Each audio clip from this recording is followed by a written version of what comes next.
Hello everyone, তোমরা সবাই কেমন আছো? আশা করি তোমরা ভালো আছো। ভিডিওটাকে স্কিপ করবে না, পুরো ভিডিওটা দেখবে তোমাদের জন্য। তো ভিডিওটা লাস্ট পর্যন্ত থাকবে। আজকের টপিক হচ্ছে মাসিকের সময় সেক্স করা উচিত কি না। সবাই জানি মেয়েদের পিরিয়ডস হয় মাসের 3 দিন, 3 দিন কি 4 দিন, কারো কারো 5 দিনও থাকে, কারো বেশিও থাকে। এটা হচ্ছে স্বাভাবিক জিনিস। মেয়েদের পিরিয়ডস হবে, মেয়েদের বাচ্চা হবে, এটা স্বাভাবিক জিনিস। কিন্তু যেই মেয়েদের হয় না সেটাই হচ্ছে অস্বাভাবিক। তো এই কথাটা তোমরা সবাই জানা দরকার, ছেলে হোক মেয়ে হোক সবারই জানা দরকার কি মেয়েদের পিরিয়ডস হয় মাসে 3 দিন। মেয়েদের যখন পিরিয়ডস হয় ওই সময়টা মেয়েদের শরীরটা অনেক খারাপ থাকে। কেন বলো তো? ওই সময় মেয়েদের সারা মাসের যে ব্লাডটা ওখানে জমা হয় সেইটা আমাদের ওভারি আর ইউট্রাসের দরজাটা খুলে যায়, খুলে আমাদের ভ্যাজাইনা দিয়ে বাইরে আসে। সেই জন্য ওই সময়টা মেয়েদের খুবই প্রবলেম হয়। পেটে ব্যথা হয়, ইরিটেশন হয়, মুড সুইং হয়, মানে অস্থির একটা ভাব আসে। তো ওই সময়টা মেয়েরা যত পারে রেস্টের দরকার হয়। অনেক মেয়েদের অনেক পরিমাণে হয়, তাদের তো প্রচন্ড কষ্ট হয়, যাদের একটু কম হয় তাদের একটু কম কষ্ট হয়। তো সব মেয়েদের সমান হয় না, কারোর প্রচন্ড কষ্ট হয়। এটা সব ছেলেদেরও জানা দরকার, সব মেয়েদেরও জানা দরকার। তার জন্য আজকের এই ভিডিওটা। তো ওই সময়টা হাজবেন্ড ওয়াইফ সেক্স করা উচিত কিনা এটা নিয়ে আজকের টপিক। দেখো, ওই সময় কোনো হাজবেন্ড আর ওয়াইফ যদি চায় যে আমরা সেক্স করতে পারে, কোনো অসুবিধা নেই। তবে মেয়ে আর ছেলে দুইজনকেই মানে অনুমতি নিয়ে করতে হবে। জোর করে করলে কিন্তু হবে না। জোর করে করলে মেয়েটাকে বেশি প্রবলেম হবে। ওই সময় মেয়েদের যে ইউট্রাস থাকে না, যে ব্লাড থাকে, ওর সাথে অ্যালকানাইল নামক একটা অ্যাসিড বেরোয়, যেই অ্যাসিডটা খুবই খারাপ।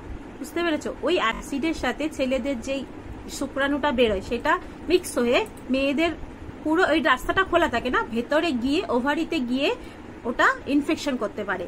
তো সেই জন্য ওই সময়টা সবাই অ্যাভয়েড করে। কেন? মেয়েদের ওই সময়টা পেটের মধ্যে খুব ব্যথা করে, যেটা ইউট্রিয়াস থাকে সেটার মধ্যে একটা বলে না চাপ সৃষ্টি হয়, যেটা থেকে বেরোয়, ওভারি থেকে বেরোয়। দেখো, ওভারি আর তোমার ইউট্রিয়াস, ওভারি আর ভ্যাজাইনার যে লাইন থাকে সেটা ওই সময় পুরো খোলা থাকে।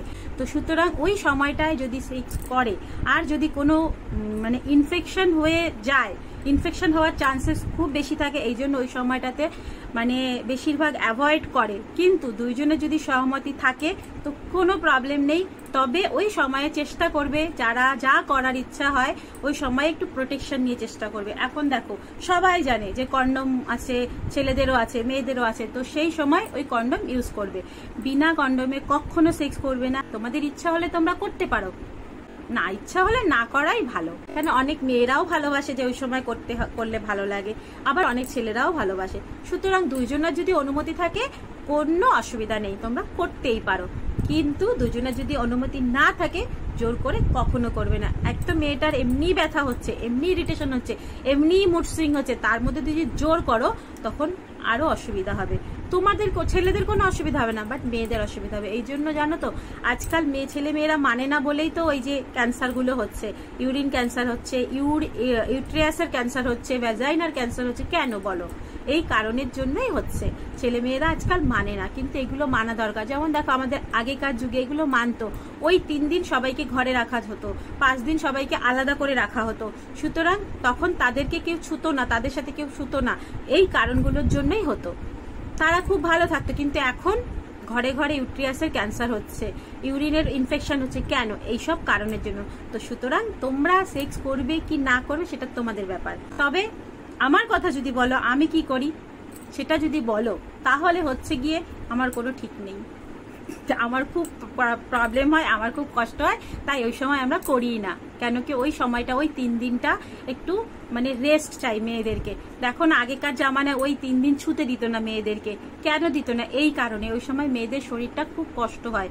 মানে দেখো, একটা শরীরের মধ্যে সারা মাস থেকে জমা হচ্ছে, সেটা ওই 3 দিন বেরোচ্ছে, মানে সেই মেয়েটার কতটা কষ্ট হচ্ছে, বুঝেছো? সেই জন্য ওই সময়ে না করা খুবই ভালো। আর করলেও কোনো অসুবিধা নেই, তবে প্রোটেকশন নিয়েই করবে। আরো কিছু জানার থাকে তো আমাকে বলতে পারো, আমি তোমাদেরকে সাজেস্ট করে দেবো। হয়তো আমি ডক্টরদের মতন ওরকম ভাবে বলবো না, বাট আমি আমার মতো তোমাদেরকে বুঝিয়ে দেবো। ওকে? তো আমার একটা বোন রিকোয়েস্ট করেছে এরকম একটা ভিডিও দিতে, রিম্পা বলে। ওর রিকোয়েস্টে আমি এই ভিডিওটা বানালাম। তোমাদের কেমন লাগলো ভিডিওটা? ভালো লাগবে? তোমাদের যদি আরো কিছু জানার থাকে তো আমাকে বলতে পারো, আমি তোমাদেরকে সাজেস্ট করে দেবো। হয়তো আমি ডক্টরদের মতন ওরকম ভাবে বলবো না, বাট আমি আমার মতো তোমাদেরকে বুঝিয়ে দেবো। ওকে? তো চলো, tata, bye bye, love you all.